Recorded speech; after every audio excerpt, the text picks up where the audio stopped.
Hi, David Henson here with HensonFuerst Attorneys serving all of North Carolina.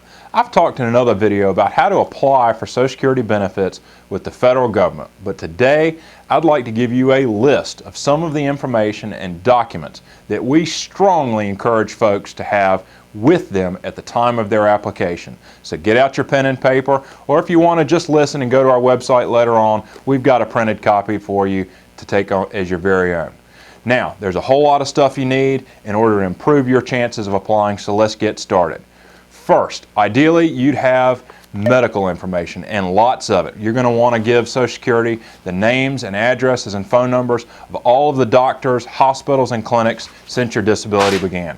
Next, you're going to want to provide patient ID numbers from hospitals and clinics where you were seen, if you know them. Also, you want the dates you were seen. As best you can remember, get it as close as you can to the month and year whenever possible. Also, you want the names of all of the medications you're taking with the dosages. You can go to your pharmacy and get a printout if you'd like, if that makes it easier. Look at all the pill bottles in your medicine closet, and you can write all that stuff down and have that available.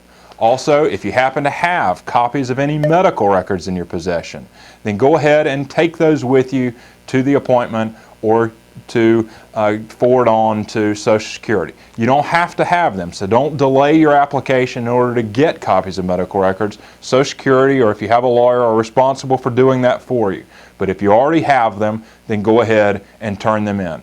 Next, you want to turn in an original or certified copy of your birth certificate.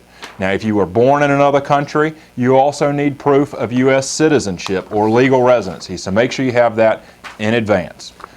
Also, if you are in the military service, you'll need an original or certified copy of your military discharge papers, what's called the Form DD-214 for all of the periods of active duty. 4, if you worked, you need your W-2 form from last year.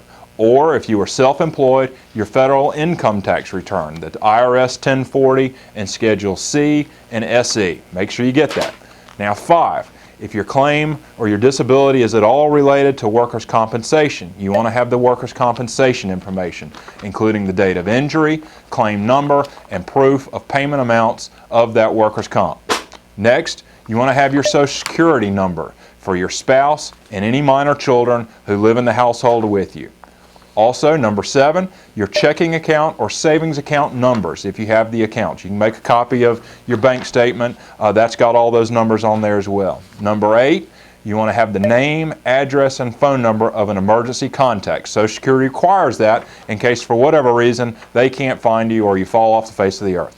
Number 9, the names and kinds of jobs of employers and the dates you worked in the 15 years before you became unable to work. You got to give them all of that information so they know what your work history is and make sure it matches the file that they have on you already.